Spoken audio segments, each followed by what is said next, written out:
되나요? 내가 여기 앉을까?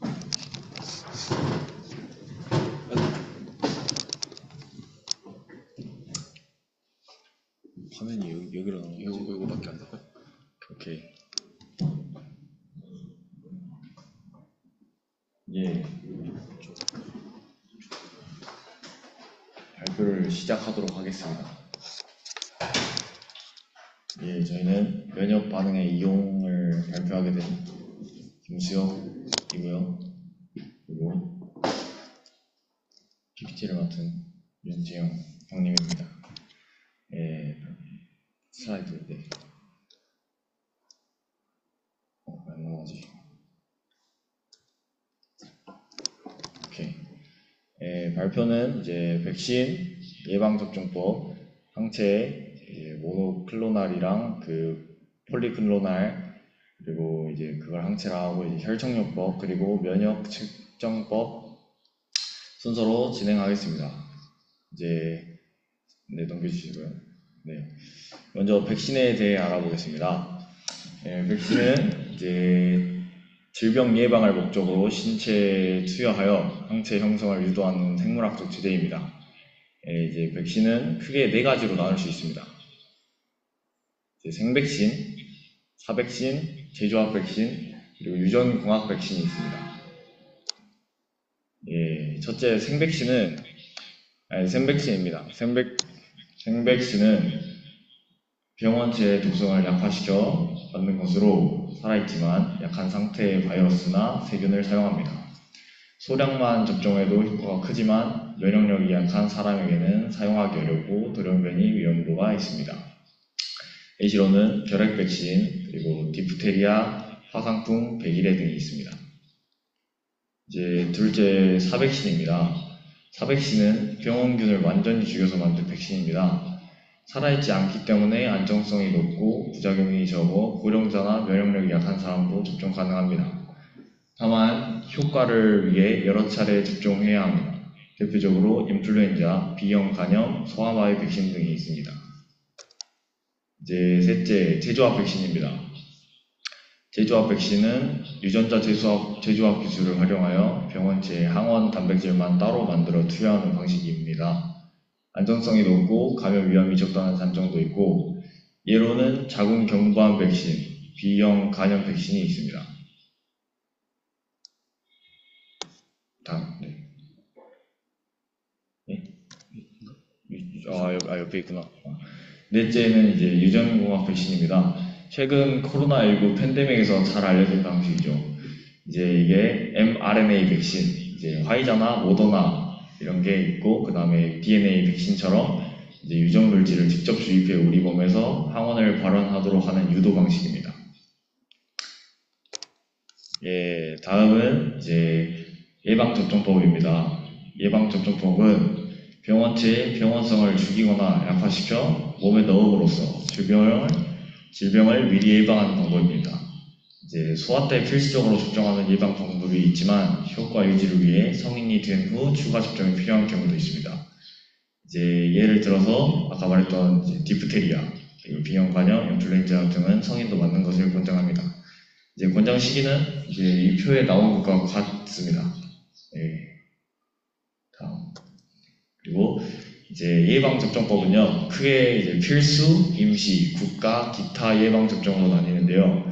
이제 필수로 맞아야 될 뭐 그런 거는 이제 결핵 백신이나 이제 디프테리아, 소아마비, 홍역, MMR 등이 있고, 이제 임시는 이제 코로나19 백신, 원숭이 두창 백신 등 있고, 그 다음에 국가적인 거는 이제 뭐 폐렴구균이나 로타바이러스, A형 간염 등이 있고, 이제 기타로 이제 대장포진, 장티푸스, 신증후군 출혈열 백신 등이 있습니다. 예, 그리고 이제 항체에 대해서 알아볼 건데요. 이제 먼저 모노클로날 항체입니다. 모노클로날 항체는 단일한 B세포 클론에서만 유래하기 때문에 하나의 항원 결정기에만 특이적으로 결합하고 정밀성이 높아 표적 치료에 많이 활용됩니다. 예를 들어 이제 암 치료제, 자가 면역 질환 치료제 등이 모노클로날 항체 기반입니다.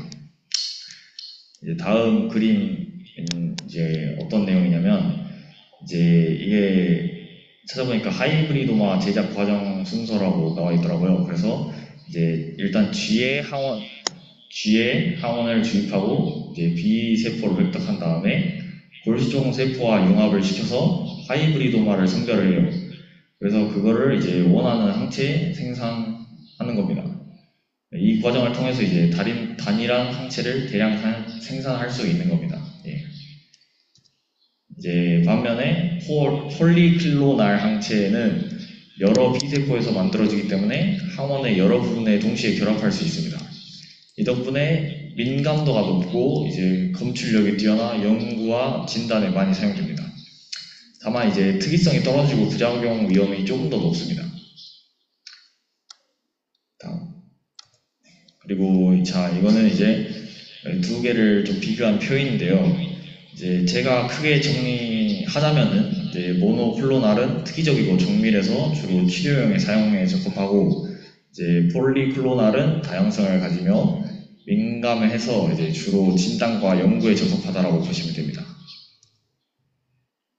다음은 이제 혈청요법입니다. 혈청요법은 이제 특정 항체가 들어있는 혈청을 투여하여 수동 면역을 부여하는 방법입니다. 이제 예를 들어 에볼라 유행 당시 회복 환자의 혈청을 다른 환자에게 수혈했더니 8명 중 7명이 완치된 결과가 있었습니다. 즉 이미 면역을 획득한 사람의 항체를 다른 사람에게 전달하는 방식이죠. 이제 최근에는 항체의약품 형태로 발전했습니다. 이제 항체의약품은 이제 특정 질병의 표적 분자에 선택적으로 결합하여 정리작용을 억제합니다. 대표적으로 이제 암 치료제, 류머티즘 치료제, 이제 염증 억제제 등에서 활용됩니다. 이제 항체의학은 크게 이제 마우스 항체, 키메라 항체, 인간화 항체, 완전 인간 항체의 순으로 발전하며 점점 부작용을 줄이고 안전성을 높이는 방향으로 발전해 왔습니다. 이제 이 그림은요, 이제 항체의약품을 어떻게 만드는지의 그림인데요. 이제 항체를 생산할 수 있도록 재조합된 DNA를 개발해서 이제 쥐에서도 세포를 채취를 해요. 그리고 그거랑 이제 그 세포에 이제 아까 개발했던 DNA를 주입해가지고 세포를 배양한 다음에 이제 세포가 증식해서 이제 항체가 만들어지고 이제 그걸로 이제 의약품을 제조를 하는 거죠. 그리고 항체의약품의 종류는 이런 식으로 여러 개가 있습니다.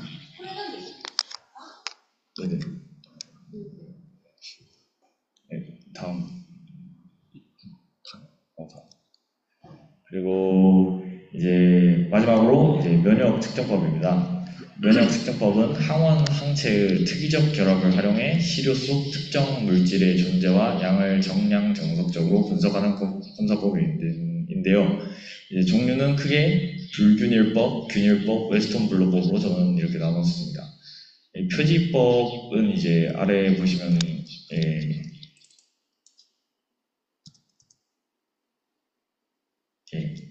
표지법은 이제 아래에 보시면 나와 있는데 표지법도 있긴 합니다. 읽을까? 간단하게 표지법 설명하자면 이제 다양한 표지자를 결합해가지고 이제 결합 정도를 감지 및 계측하고 이제 그 정량 정성 검사를 해가지고 항원 항체 결합 유무 및 결합량에 따라 해당 물질의 양을 정량적으로 산출 또는 존재 유무를 판정한다. 자, 그리고 불균일법입니다. 불균일법은 항원이나 항체를 고체 표면에 고정해놓고 시료 속 성분과 반응시킨 뒤 세척을 통해 결합된 것과 결합하지 않은 것으로 분리합니다. 이후 결합된 성분에 효소, 형광, 방사성 동위 원소 같은 표지를 붙여 신호를 측정합니다. 이 방법은 분리 과정을 거치기 때문에 매우 정확하고 민감합니다. 또 대표적인 예로는 효소 면역 측정법인 엘리사와 이제 방사 면역 측정법인 리아가 있습니다. 다만 분리와 세척 과정이 필요하기 때문에 시간이 오래 걸릴 수 있다는 단점이 있습니다. 자, 그리고 고상법인데요.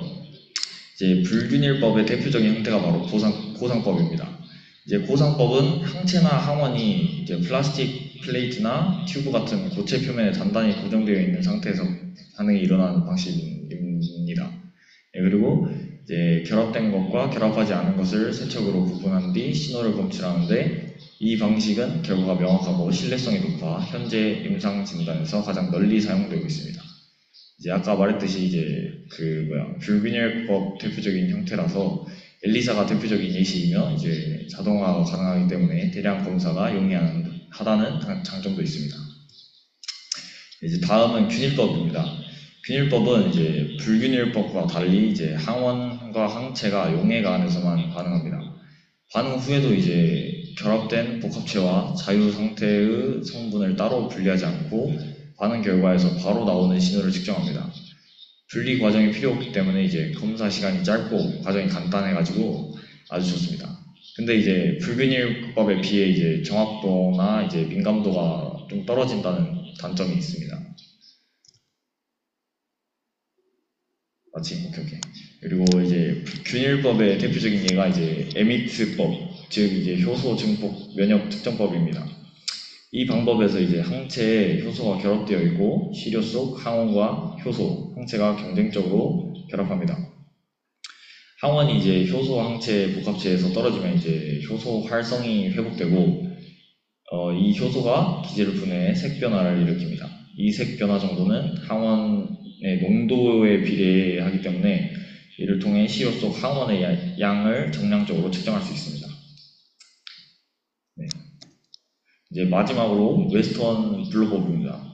웨스턴 블루법은 특정 단백질을 확인하고 그 양을 분석하기 위해 사용되는 기법입니다.